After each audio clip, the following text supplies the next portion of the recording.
Hi, everybody. Good evening. Welcome to Evoke Therapy Programs broadcast. It's Monday, October 21st, 2019. I'm very excited about tonight's broadcast because it's something that's really fresh and near and dear to my heart.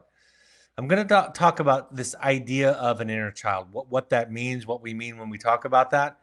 I think it can sound to a lot of people like psychobabble or like some kind of new age idea that's not very relatable or that doesn't really have any weight to it. But I think it's a very easy concept, a very easy thought experiment that we can use that gives us a lot of insight. And I've just finished running two intensives, and inner child work is something substantial we do during our intensives. And so with that recent experience, I want to bring to you some of the lessons that I see so many people having as they participate in inner child exercises and meditations. So, very simply put, the idea of the inner child is a model for understanding your history, the impact of life's events, your relationships, and the needs that still drive your current day behavior. So we go back in time and imagine. It's just a thought experiment. What would our young person think and feel and say? What are they doing? What's happening to them? And if we can imagine in this thought experiment, if we can imagine externalizing them to be their own person, then it can free us up a little bit to say things that we might not otherwise say or imagine. So it's just a model. It's just an exercise. But in my own experience personally, and watching thousands of people doing it professionally, I found it to be a very profound experience. So let's talk about this thought experiment. When if you were to go back in time, and I think about time travel, if you could show up on the playground of your young inner child, I personally like to think of somewhere between the age of 4 and 5 and 12. Really, we're talking about anything that you would identify as childhood or a formative time in your life. If you could go back in time, travel back in time, and sit across from your younger self, these are the kinds of questions or wondering that I would encourage you to explore. How does he, she, or they feel? What's the emotion that they're expressing in their circumstances? Imagining them in a classroom. Do they have academic trauma? Do they have a learning difference? Imagining them in their family. Are they alone? Do they have special bonds? Is one of the parents in the family somebody that they feel very connected to or somebody that they're afraid of? So we start to imagine what's going on for them. How do they feel about themselves? Do they feel good about themselves? Do they have a voice? Are they ashamed of who they are? Have they been told that something about them is unacceptable? Some aspect, some hobby, some feeling, there's no place in it in the family, in their life. What do they need? This is a really, really tough one. And I want to say this at the outset of this broadcast. It's taken me a long time, a lot of years, a lot of practice to really hear what my younger self has to say. To really hear, and for me, I always think about 8-year-old Brad, to really hear what 8-year-old Brad would need and have to say. How did people respond to their needs? Were people, like in my case, unavailable? Being raised by a single mother who was overwhelmed by all that she had to do for us, she was often unavailable to us. And so I was left to fend for myself. In fact, if I expressed my needs too earnestly, not only was I shamed and put back into place, but it was a real threat because my mother would withdraw because I was just another burden on her. And that just happens to be my experience, not having a father in my life. What meaning did I make out of that as a young child? So how did people respond to needs and feelings? I've shared this many times, but the word that my mother often used to describe me as a small child was melodramatic. And I think that was just her way of displacing her feeling of inadequacy, of being able to respond to me. I had two brothers. She was working full time or more than full time at minimum wage, and anything that I expressed above and beyond my very basic needs triggered a sense of inadequacy in her. So how did people respond in my environment? How did my brothers respond? How did teachers respond? What are my traumas? What are the traumas that your 8-year-old, your 5-year-old, your 12, your 13, 14-year-old person experienced? Was there a death or a loss? Was there divorce? Was there substance abuse? Was there anger? Was there an autocratic parent? One that was very reactive? Was one parent very neurotic and anxious, and did that make you feel unsafe? So what were the traumas? Were there peer traumas? Like I said earlier, were there academic traumas? We're learning so much with our new consultant, Sanford Shapiro, that we brought on to see how much is co-occurring with learning differences, learning disabilities, and trauma for children. So sometimes it's not in the home, but outside of the home. Did they get bullied? Were there physical differences or limitations? So what are their traumas? How did they express their needs? This is really where the rubber meets the proverbial road, where we start to say, did they express them? Were they able to express them directly? Obviously, if they did express them directly and they were responded to adequately, then there's less trauma, less work to do there. But if they were shut down, dismissed, erased, even responded with anger or derision, like in the case, like I said, of my own childhood, where my mother said that my needs were ridiculous and I was exaggerating, then the child goes inward and either becomes depressed or anxious or acts it out in some other way. So we start to think about the symptoms, the defenses, the maladaptive behaviors as expressions of these needs that weren't met or weren't welcomed. Who are the significant players, people in their life, and what is the impact on those relationships? This can go to resource also. It doesn't have to be just trauma. Oftentimes when I'm having people go back in time, they'll identify a grandparent who saw them, an aunt or an uncle, ideally a parent, sometimes a sibling who saw them, who was there for them, who was a mentor, who responded with a nurturing response to them. So who were these people in their lives? Was life as a child unpredictable? Did you not know who was going to come through the door? Was there a gambling issue, an alcohol issue? Was there infidelities? Was there domestic violence? Did you know, I've heard people describe hiding in their bedrooms. I've heard people who experienced sexual trauma from family members or from people in the church or outside of their family, and how that impacted them, what meaning they made out of it as a child, and how while they've learned to function relatively well as adults, they carry that scar around with them for decades. And then this work is an attempt to kind of cleanse that scar, to look back at the wound fresh again. What are the messages that you believed about yourself? Did you grow up thinking you were selfish, that you were stupid? Do you have this is a really important point, not only for us as children, but as we think about ourselves as parents, and I'm going to make that transition as we go.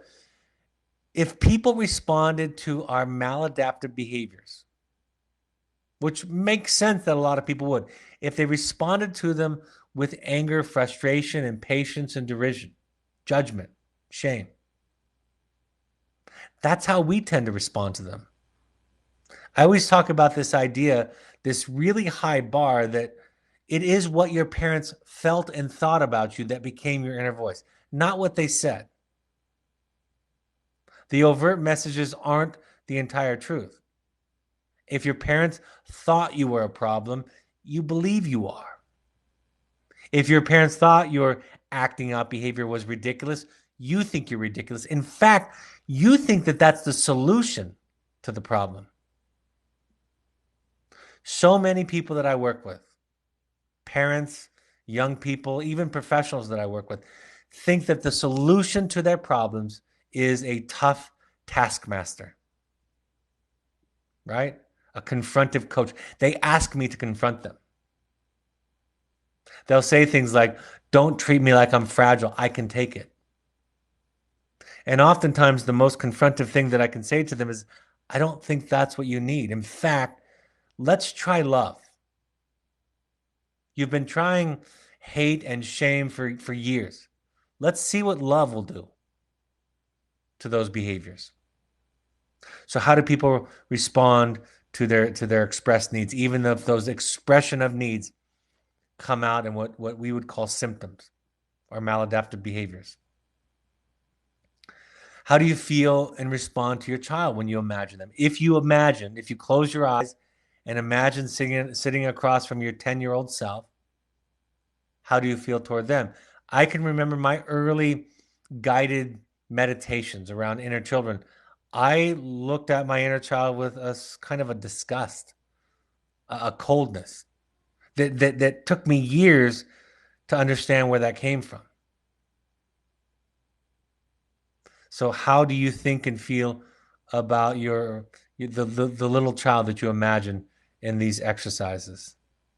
Is there intense shame or fear or insecurity? Where are the resources in your life? The sources of strength and comfort. And then beginning to use the resource. This is the thing. If you could imagine, just for the purpose of a thought experiment, having a younger self and traveling back in time, just as a thought experiment, what resources and wisdom do you have, especially those of you who are farther along the path and learning what it means to respond to a struggling child empathically and patiently, with compassion and curiosity and understanding? As you develop those resources, those attributes, those characteristics, those skills and tools to respond, can you now respond to the scared you? I've told this story, and I won't go into detail with it because it's its own broadcast practically, but I've told the story about in a certain social situation where I showed up talking about myself, trying to make myself look important. And as we were leaving this certain situation, my wife said to me, "What happened in there?" And I knew she was so right. I had no defense for it. And I shuddered to think of myself showing up that way. But then days later in therapy, my therapist encouraged me to lean into it, to look into where it comes from. And since that exercise, now in moments where I want to prove to other people that that I have something valuable to offer, that I'm cool, I immediately get in touch with the 10-year-old little boy who felt like he had nothing, who felt like he was uninteresting to an overwhelmed mother and an absent father.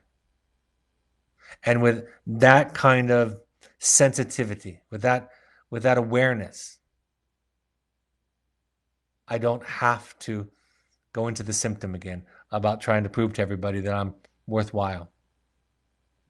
We do role plays with this exercise, right? Where we enlist people to play our younger self. We use oftentimes a guided imagery, walking back through a neighborhood, back to a playground, to your backyard, to your bedroom, finding the child there. Oftentimes we try to select a safe place, not a place where you feel threatened. We have a dialogue with the child. We say things to them. We allow them to say things to us and to ask us questions. We can write a letter to our younger self, or we can write a letter from our younger self to us today. If our 6-year-old self or 12-year-old self wrote a letter to us from the past, what would it say? How old do you go to? I think there's some value. This is not universal, and this is only my bias, but I think there's some value in going younger than the teen years. Those years when we were less verbal,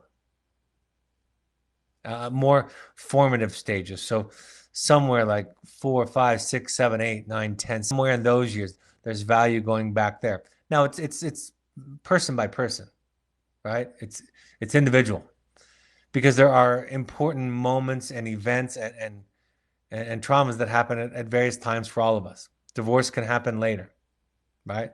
Death of a loved one can happen later. Abuse of one type or another can happen later or earlier.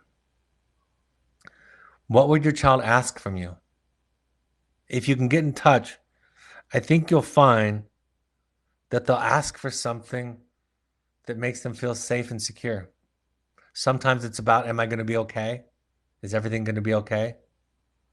Sometimes it's just, am I okay? Sometimes it's just, I'm scared. I'm hurt. I feel alone.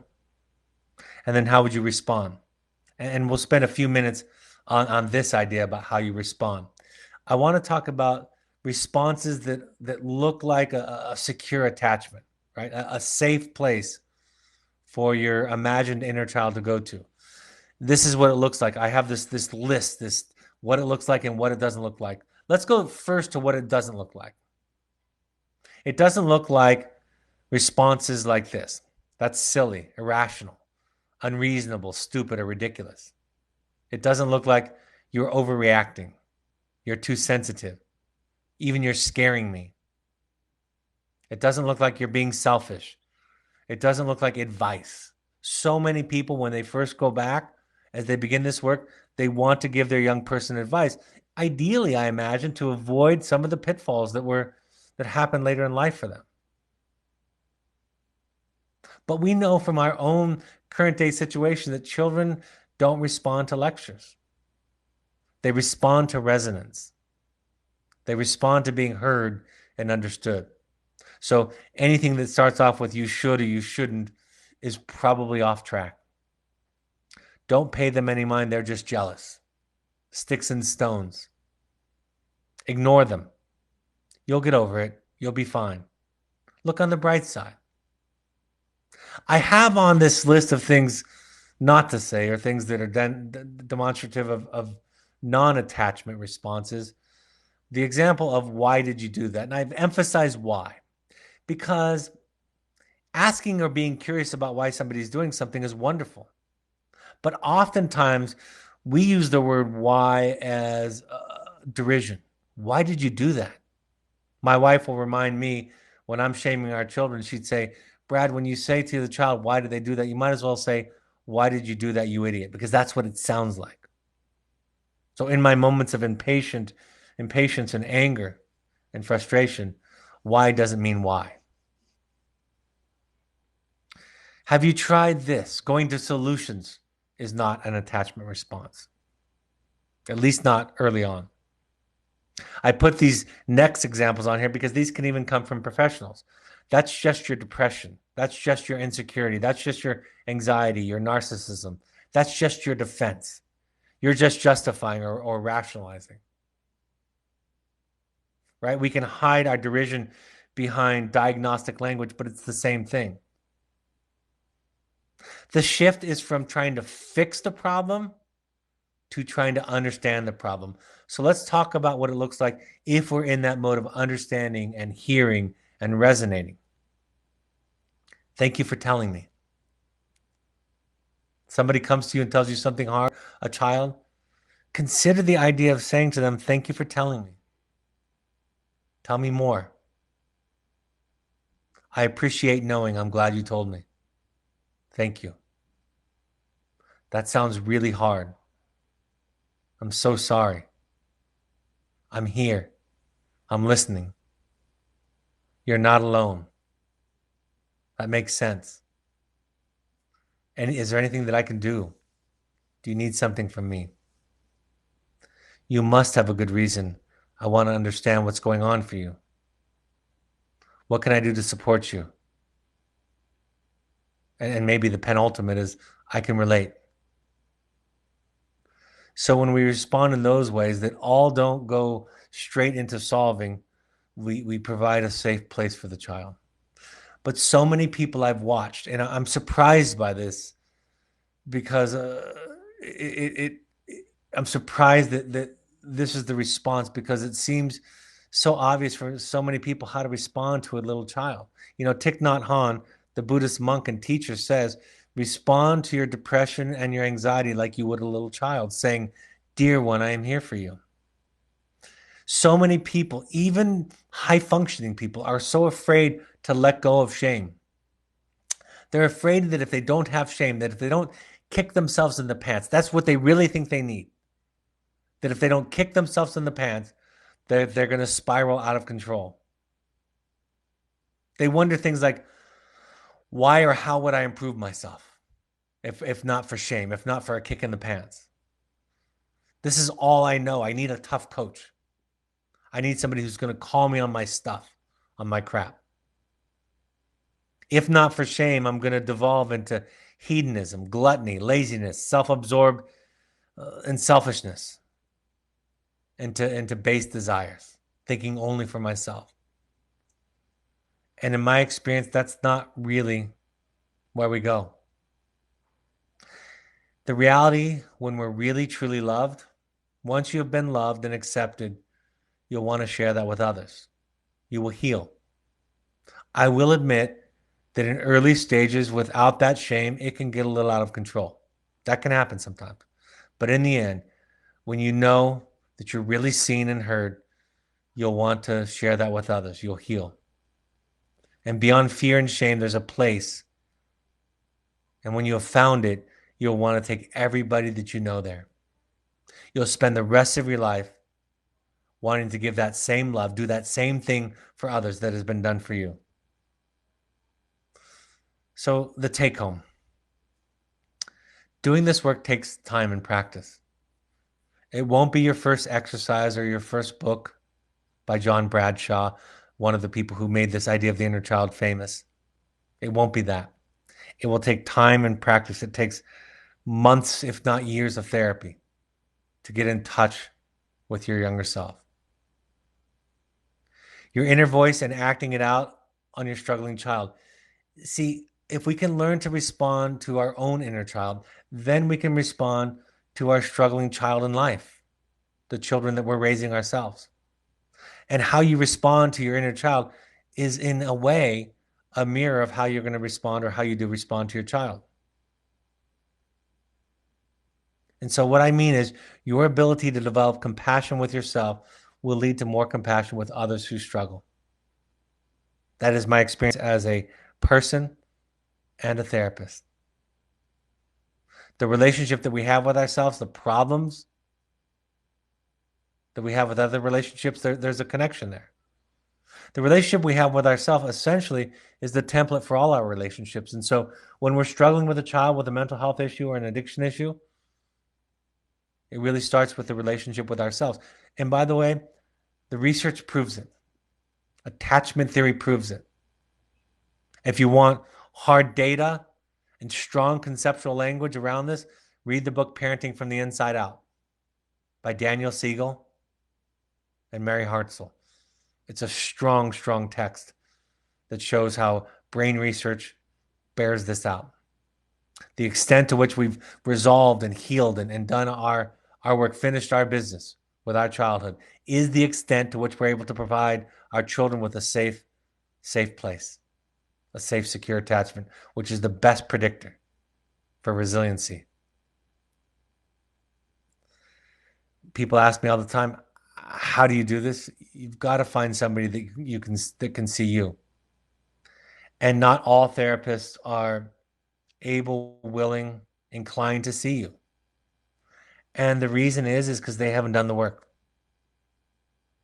It's not their fault. They went to school, they got their degrees, they've read wonderful books, and they think that their job is to go out and fix people. It makes sense. And those skills, those tools, those theories, those are all extraordinarily helpful. But the base, the foundation of that house, if you will, is the relationship between the therapist. If the therapist has judgment or derision or impatience with the client, that's going to be unconsciously communicated. So you find somebody that can see you, that's not in a hurry for you to get better, ironically, that's not going to fire you because you're not getting better, that's not going to graduate you because you've healed or gotten better. They're going to be there for you. And you'll have this experience. I think oftentimes therapy begins when we're sick of hearing ourselves talk, when we're tired of ourselves. That's when it starts. When we're tempted to break off or quit therapy in sort of a preemptive way to prevent the rejection that we know is coming from the therapist. Eventually, they're going to be tired of us. Eventually, they're going to be fed up, exhausted, exasperated by us. That's when therapy really begins. And if you have an adequate therapist, they'll be there for as long as you need them. So find somebody who can see you. And then you reparent the inner child. You get somebody to respond to you in a way that ideally you would have been responded to growing up, and it heals things. It changes you. A lot of people feel this obligation to protect their parents. I don't want to talk bad about my parents. They were relatively good people. They did the best that they could. I talk about this all the time. I don't need my children to think that, right? It's okay.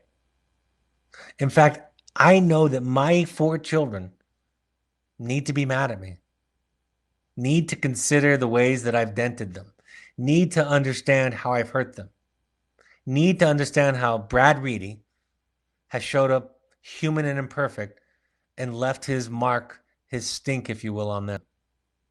And there's a risk to when I see people doing role plays with their family of origin, with their father, their mother, and they're constantly understanding the parent, I ask the question. I become very curious and suspicious of the idea that there was a rule in the family that mom and dad were to be protected.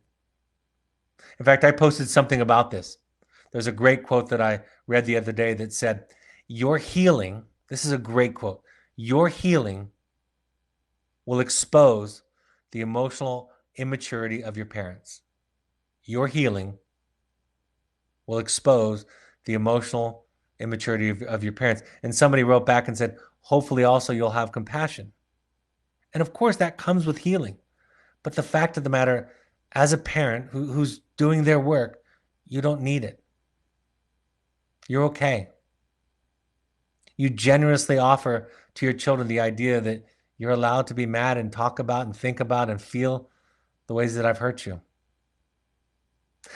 This is related to this next idea about good intentions. I hear people say this all the time about parents who made mistakes. Well, they had good intentions. This is not about hatred or non-forgiveness, but let me be clear. Those were not good intentions. The intentions of a parent who hurts a child were not good. They were human. They were to take care of their anxiety or their fear, or to vent steam or to deal with frustration or whatever it is. It doesn't make them, it's not a mortal sin that a parent took something out on a child, but we don't have to attribute falsely good intentions. If your parents had good intentions, they would sound like this: "Thanks for telling me. Tell me more. I'm glad you're talking about it. I'm so sorry. I'm here. You're not alone." So you don't need to, and you won't need to attribute anyone's good intentions, because that's not the question. If my children were to walk in the room right now and talk about ways that I've hurt them, I wouldn't need them to say, "But I know you love me, Dad," because I know I love them. And I also know that I imperfectly hurt them many times and will still. Sometimes we have to destroy our idealized versions of childhood, and even the idea that we had to hold that.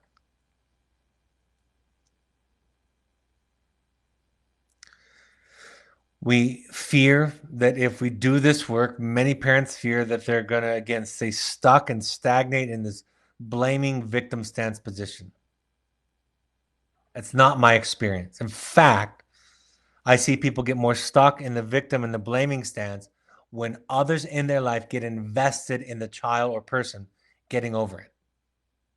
Let me say that again. In my experience, people are more likely to get stuck in blame and victimhood when others in their life, particularly in this example, their parents, are invested in the child getting over it, moving past it.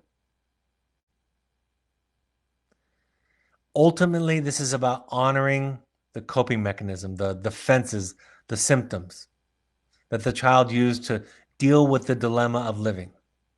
Even though those symptoms might not work anymore, it might be backfiring, that might be costing a great deal in our current day life and functioning, to honor and understand what they were, where they came from, and what they were protecting.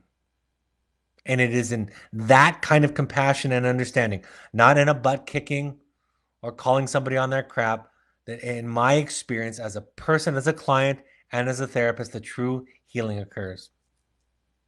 All right, I've kind of finished the topic. I'm happy to take any questions that you might have, any comments or questions. And if you don't have any right away, I'll go to upcoming announcements and then I'll pause again in coming up. I'll be in Chicago October 27th at 4:30 to 6:30, in New York on November 4th from 7 to 9, and in the Los Angeles South Bay area December 1st, 3:30 to 6:30 p.m. Please RSVP to melanie@evoketherapy.com for questions or more information. If you want to do a deep dive into this work, we've just opened up a new intensive in December. October and November are full. So we have a brand new one in December. So if this stuff intrigued you at all, this is the work of the intensives. So email intensives@evoketherapy.com to find out, or go to our website to find out about the new dates in December that have just been released. Pursuits trips are adventure trips for families, young adults. Think therapy, light, or sober fun. We ask all current parents to go to 6 12-step support groups, any combination of Al-Anon, CODA, Families Anonymous.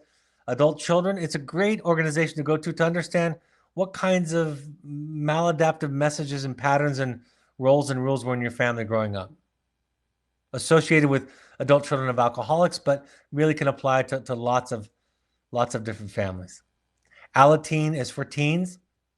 RefugeRecovery.org is a support group you can go to that helps that helps in similar ways, but it's Buddhist inspired, less emphasis on a higher power than the 12 steps. NAMI.org, the National Alliance on Mental Illness, is a place you can go to get information, resources, and classes for free.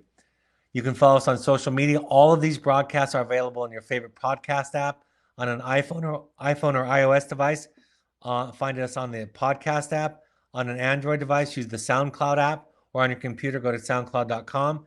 On Twitter and Instagram, you can find Evoke Therapy programs using the handle @EvokeTherapy, or you can find the Evoke Intensive Summit Lodge using @Evoke Summit Lodge on Instagram.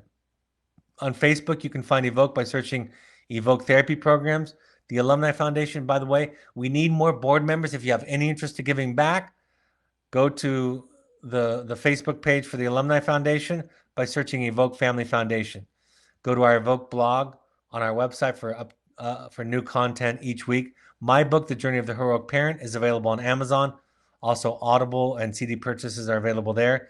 If you go through the Parent Alumni Foundation book page to buy your books, a percentage of the proceeds goes to help people who can't afford therapy. That's what the foundation does. Are there any live questions that people want to submit before I wrap up this evening?